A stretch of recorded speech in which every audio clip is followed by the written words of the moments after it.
Assalamualaikum warahmatullahi wabarakatuh. Berjumpa lagi dengan saya. Gimana kabarnya teman-teman? Semoga teman-teman dalam kondisi yang semakin sehat ya, semakin membaik dan terus membaik hingga menuju sembuh. Amin ya rabbal alamin. Oke teman-teman ya, ini karena banyak sekali pertanyaan yang ada di kolom komentar video saya. Untuk kesempatan kali ini akan saya jawab pertanyaan dari teman-teman. Jadi simak sampai dengan selesai. Barangkali ini adalah pertanyaan dari teman-teman. Tapi sebelumnya saya sampaikan ke teman-teman, saya bukanlah dokter. Saya bukan ahli medis, bukan ahli obat-obatan. Saya hanya orang yang pernah menderita gangguan ini ya. Dan alhamdulillah sudah sembuh. Kalau saya bisa sembuh, saya yakin teman-teman juga bisa sembuh. Tetap semangat ya. Jadi yang saya bagikan ini murni ya, murni berdasarkan pengalaman yang pernah saya alami. Langsung dari akunnya Bilkis Rifda. Udah lama enakan. Tadi pagi kepala pusing, keliengan kayak mau roboh, lemes. Pagi sarapan pakai sayur tumis tempe. Aku kira sudah sembuh, nggak taunya cuma nyumput. Nah, mungkin pedas ya.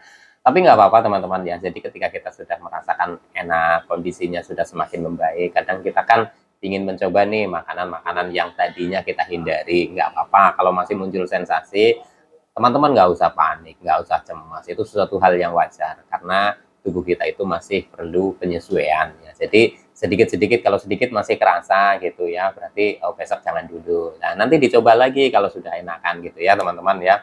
Nggak apa-apa, semangat ya. Terus dari akunnya Your, siapa ini, Your TMBRL. Sensasi sakit pinggang, tolong berapa lama sakit pinggang. Nah, banyak sekali yang menanyakan sensasi sakit pinggang ya. Jadi untuk sensasi sakit pinggang ini ya sebenarnya banyak faktornya ya.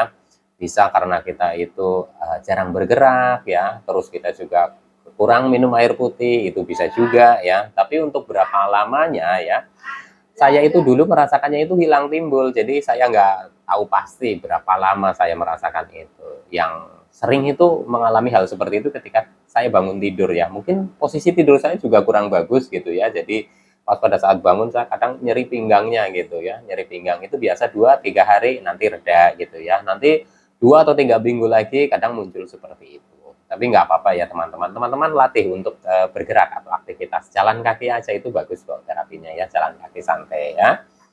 Oke, lanjut lagi dari akunnya Harika. Mas, kalau kondisi lagi males banget ngapa-ngapain, nggak semangat, apa yang harus saya lakukan? Ya, kalau lagi males, ya kita harus timbulkan rasa semangat ya. Jadi aktivitas saja lah di rumah ya. Kalau misalkan malas keluar rumah ya di dalam rumah saja. Yang penting jangan banyak berdiam diri. Kalau sudah berdiam diri, rebahan, nanti kita itu mikirin gangguan ini terus gitu ya, mikirin sensasi-sensasinya, mikirin kenapa nggak sembuh-sembuh. Nah itu kurang bagus ya teman-teman ya. Jadi kalau teman-teman lagi malas nih ya, malas keluar rumah, malas apa ya, sibukkan diri dengan aktivitas di rumah saja ya, walaupun hanya bersih-bersih atau apa di dalam rumah gitu. Yang penting jangan terlalu banyak rebahan gitu ya, rebahan terus nanti pikirannya kemana-mana, melayang kemana-mana, mikirin sensasi, mikirin nggak sembuh-sembuh, itu malah nanti kurang baik efeknya ya. Oke, lanjut lagi dari akunnya Anissa Asman ya. Saya panik ketika badan makin kurus mas, jadinya kepikiran terus, apalagi pinggang sakit, tulang ekor juga. Apa itu nggak apa-apa mas? Ya, untuk penderita gangguan asam lambung ya ini kan ada dua golongan menurut saya ya. Ada yang justru malah berat badannya naik ya, ada yang turun drastis. Nah kalau saya adalah kategori yang berat badannya turun drastis. Jadi untuk teman-teman nih yang sekarang masih mengalami berat badannya itu masih turun ya, belum naik-naik, nggak usah cemas, itu malah nanti akan menambah ini apa, kepikiran gitu ya. Kalau menambah kepikiran ya kita sedang mengumpulkan energi yang drop ya, itu nanti akan lama gitu ya teman-teman. Jadi kita fokus kepada penyembuhan saja ya. Saya juga dulu sama seperti itu ya, turun drastis, dan bahkan sekarang belum ke berat badan yang sebelum terkena gangguan asam lambung ya. Tapi alhamdulillah kan sudah terasa nyaman gitu. Jadi nggak usah terlalu dipikirkan ya teman-teman. Karena penderita gangguan asam lambung ini juga banyak kok yang turun drastis. Yang penting fokusnya adalah penyembuhan ya teman-teman ya. Jadi nggak usah dikhawatirkan ini, malah nanti akan jadi kepikiran, tambah cemas, malah nanti apa namanya, lama proses penyembuhannya ya. Nggak apa-apa. Ya, yang penting fokus kepada penyembuhan ya, sehat dulu gitu ya teman-teman ya. Mau kurus, mau gemuk, yang penting sehat gitu ya. Oke, lanjut lagi dari akunnya siapa ini? Buta Terong. Assalamualaikum warahmatullahi wabarakatuh. Waalaikumsalam warahmatullahi wabarakatuh.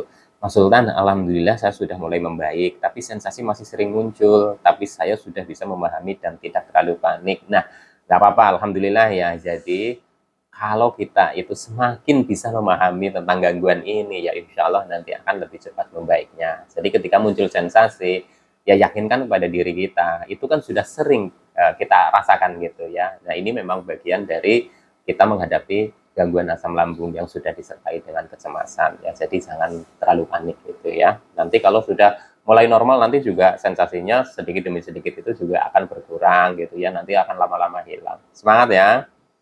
Oke, lanjut lagi dari akunnya siapa ini? Tulisannya dari akunnya Ipung Wibowo. Saya anxiety sudah 1 tahun. Awal panik attack-nya bukan main. Lihat lalat aja sudah cemas banget. Bau wangi apalagi. Udah pokoknya nano-nano. Udah rasanya. Alhamdulillah sekarang sudah bisa kontrol paniknya. Alhamdulillah ya. Ya memang kalau untuk awal-awal kita karena masih bingung ya. Ini kenapa? Kenapa saya bisa seperti ini? Kok nggak sembuh-sembuh? Kok saya merasakan ini terus? Kecemasan, kepanikan, terus ya pokoknya aneh-aneh ya teman-teman. Itu awal-awal biasanya seperti itu, tapi nanti teman-teman sudah sedikit demi sedikit memahami tentang gangguan ini, insya Allah kecemasan teman-teman juga akan mereda ya. Semangat ya. Lanjut dari akunnya siapa ini? Sakir Sudirman. Mas, saya apa-apa sudah kayak orang normal, aktivitas sudah nggak capek, makan enak, badan pun enak, badan pun naik 2 kilo, tapi badan belum nyaman, keringat kalau kita kerja cepat keluar, terasa gerah, tapi campur dingin. Sekarang cuaca ekstrim, kena batuk dan flu. Mas, saya sudah di fase mana? Nah, ini teman-teman ya, kalau seperti ini ya, apa namanya, badan sudah apa namanya, kayak orang normal aktivitasnya, tapi masih merasakan yang seperti kadang panas dingin, cepat capek, terus apalagi eh, kalau kerja cepat keluar keringat, terus keringat apa bercampur dingin, cuaca ekstrim, batuk pilek flu, itu nggak apa-apa, nggak usah panik ya teman-teman ya. Orang normal pun kalau cuacanya ekstrim gitu ya, itu juga terserang flu, terserang pilek gitu ya. Jadi nggak usah kaget. Terus kalau kita sudah merasa enak, sudah bisa aktivitas, tapi badan belum nyaman, wajar karena kita itu butuh penyesuaian ya teman-teman. Nggak usah takut ya, kok kenapa kok kayak gini, padahal saya sudah enakan nih badannya, tapi kok perasaannya itu nggak nyaman. Wajar, karena kita perlu penyesuaian ya teman-teman. Kita kan lama menghadapi gangguan ini, jadi kita itu kan masih terbawa dengan yang dulu kita merasakan banyak sensasi. Nah, kita itu kan sudah kepinginnya sudah pokoknya nyaman sekali gitu ya, tapi kita kan harus sadari bahwa itu bertahap, berproses ya. Jadi memang butuh penyesuaian ya. Jadi kalaupun kita sudah membaik, kita juga harus penyesuaian lagi gitu ya teman-teman ya. Semoga teman-teman semakin paham ya, memahami gangguan ini. Insya Allah nanti kalau semakin paham teman-teman itu akan lebih cepat membaiknya ya. Terus ini dari akunnya siapa lagi? Anggi Kofifah. Assalamualaikum Mas. Waalaikumsalam. Saya alhamdulillah udah bisa ikut pengajian setelah sekian lama nggak bisa ikut. Tapi sepulang acara, kenapa ya tiba-tiba muncul lagi sensasi?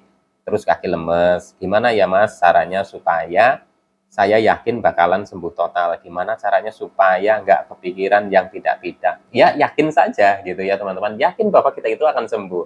Kenapa? Ya, karena saya juga yakin teman-teman, saya dulu memang punya keraguan seperti itu ya, tapi semakin saya yakin ya ini karena pemulihannya butuh proses ya.